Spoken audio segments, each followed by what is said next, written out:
guys haven't checked the video I made for this GC2000 yet, please do. It is a full analog MTG G-Shock vintage watch. In this video, I'm going to share an alternative to this guy. Instead of full analog, we're going to have a look at any DG model.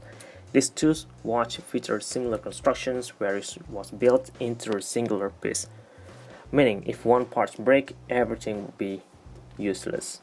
You'll see what I mean. First, this watch is called the MTG-500-2. This is the silver and blue, navy blue colorway. I believe one of the most beautiful out of the 4 color variations of the same series. And there's a problem with this one. If you compare them side to side like this, you'll see that it is missing this front resin bezel alongside with the side resin bezel. Since we are missing the bezel, there's nothing else to hold this metal bezel into place. For example, if I just move this adapter just slightly, I could lift this bezel off. Even though it has the screws on top, those are just aesthetic. It didn't serve any purpose at all like most models. For example, this guy, meaning, yeah, since I didn't have the bezel, this is exposed. I could try to tape it down somehow, but if you look at the construction, even on the adapter like that, you can see that even this adapter didn't have any spring bar at all. This watch didn't have any lug. This adapter was locked with screw that is also at the same time locking the backplate.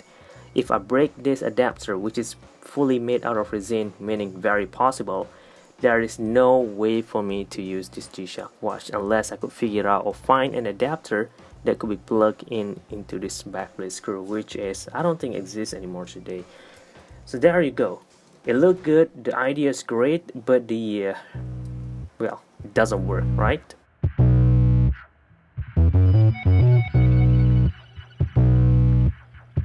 Just imagine if it's still looking good. I gotta say, it is one of the best looking MTG I have ever seen. It looks really rugged. I love how Casio designed this composite bracelet. It is fully stainless steel, matte finishing, U shape, and combined with this resin adapter at the center, which is really nice. And it still has the MTG trademark with a resin MTG stamp on the one push triple foldable class buckle. If you look down here, it's this here, stainless steel China. So there you go. Moving to the backplate, you'll see they feature Casio 2349 MTG-500 stainless steel back, fully made in Japan, water resistant to 20 bar, shock absorbing structure, shock resistance, and of course anti-magnetic structure as well, as could be seen on the watch faceplate anti-magnetic number 1, 20 bar water resistant. And if you look at the watch face design, you'll see a lot of texture on it, almost like cement surface, which is, I believe, to be really nice. It matches very well with the overall toughness, rugged look on it. It has all those index which could glow in the dark, including the hour and the minute hand, which is semi-skeleton, I would say.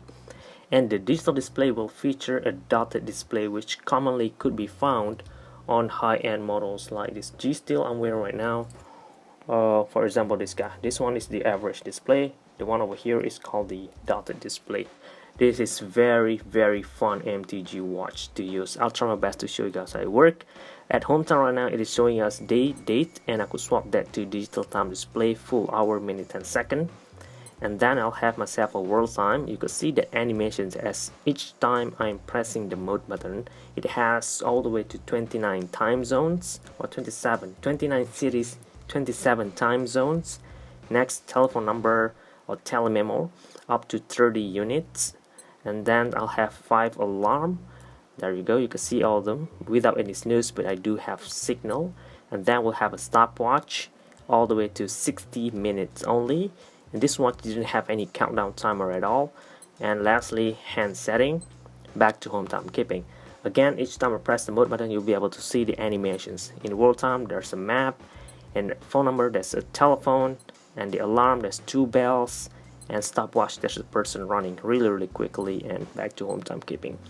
Alright, I don't think there are any G-Shock watch that feature that type of animations, which I think is going to be really fun watch to use. Even just by pressing the button, you're going to have yourself a good time, just to kill time as you're waiting for your flight or go about your day, of course.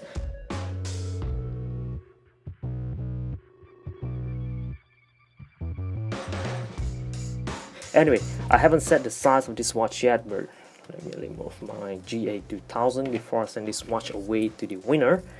gonna finish up with this video first. There you go.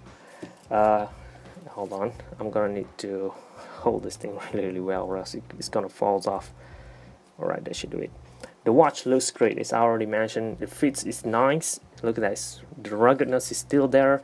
It is still metal. It is smaller, meaning sleek. I'm very sure a lot of you guys gonna like this if you find this in good condition. The original retail price in the year 2000 would be 28,000 Japanese yen, which is pretty expensive.